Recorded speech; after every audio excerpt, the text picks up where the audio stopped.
Thank you. Member for Oshawa. Thank you very much, Speaker. And it is always an honour to stand in this proud legislature, and today it is my honour on behalf of Ontario's New Democrats to pay tribute to Drummond White.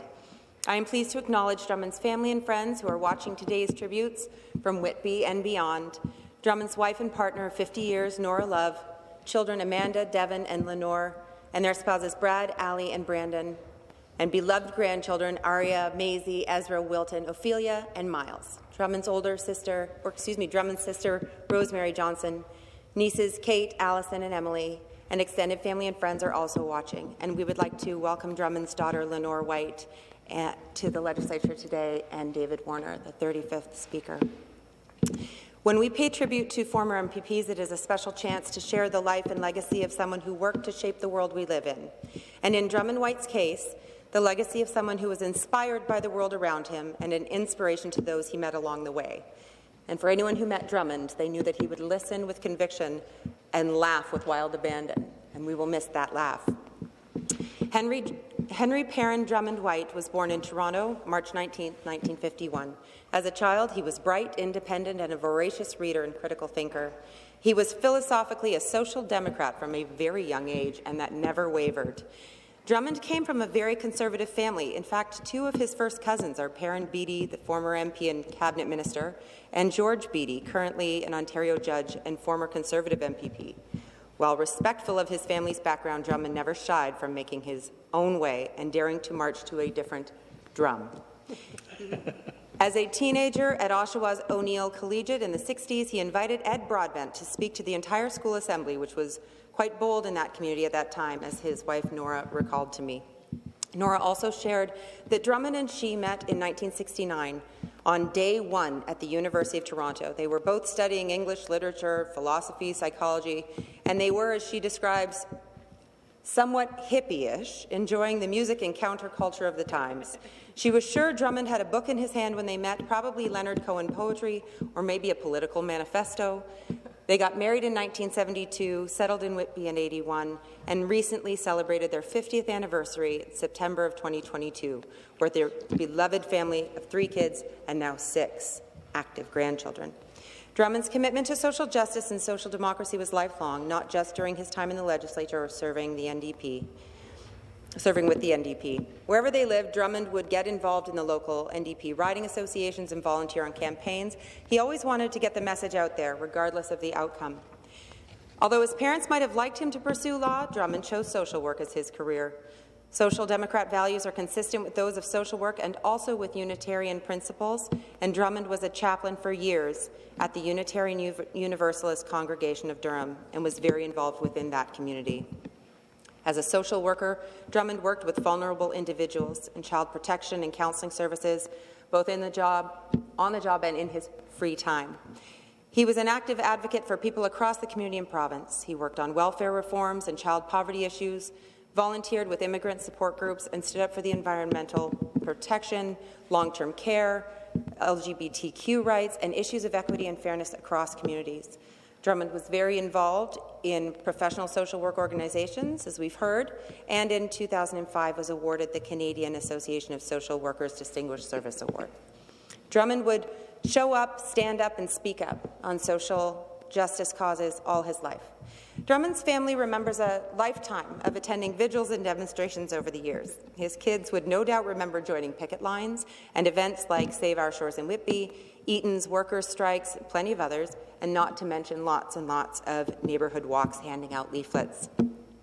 Drummond was always involved in various campaigns, and as all of us know, not all of them are winning campaigns.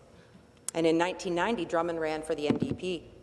Nora told me that they weren't expecting to win that election, so on election night, he was in the hot tub in the backyard, and they called him and said, "You better get over here."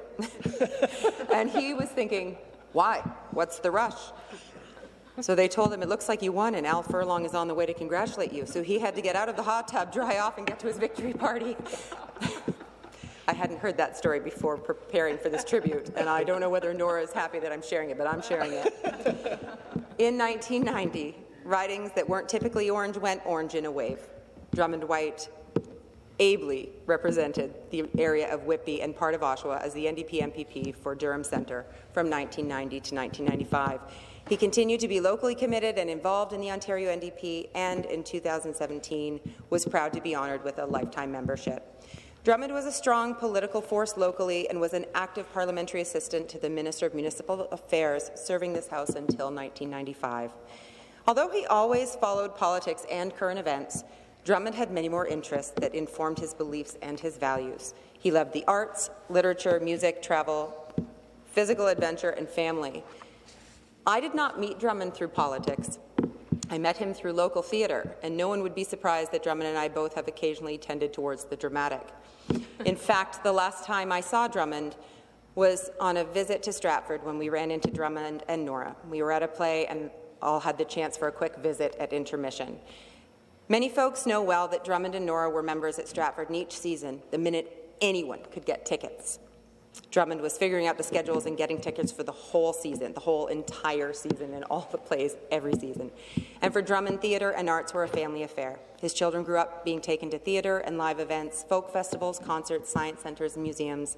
They spent time in nature along the French River and on many family trips. Many people remember competitive chess with Drummond, though no one seems to remember winning. And friends recall Drummond with his books and his dog, and usually a Cuban cigar on the porch of Burr Lodge. Drummond was always proud of his Scottish heritage and often solved all of the world's problems with friends over a glass of scotch. Drummond White died on November 25, 2022, with his family by his side. The thoughtful and familiar tributes shared at his service made it very clear that Drummond had meant so much to so many. His 6 young grandkids loved their grandpa, and each put a Scotch thistle into a vase at the beginning of the service. Family and friends shared wonderful tributes. Friend Nikki Lundquist of Whitby shared, quote, "When someone looks back at a life and can say, they inspired me, that their hope for better, that their commitment to progress for people, that their activism and their politics improved lives in a real and tangible way, that is a rich legacy. It is a legacy of hard work and hope for better for everyone. That is Drummond's legacy." End quote. Drummond White was committed to family and community, to newcomers and new friends, to justice and democracy, the environment, creativity and thought, and he debated, inspired, fought, challenged, and changed the world he loved so deeply. Drummond White wasn't like anyone else I have ever met. He set a unique, authentic, and enthusiastic example for living life.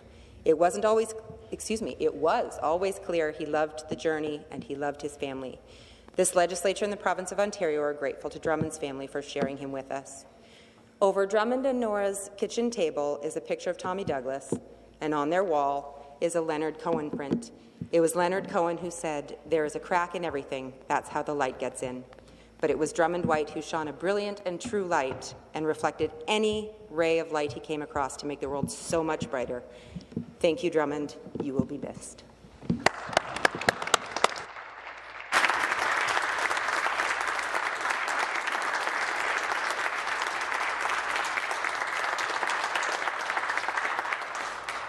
Thank you.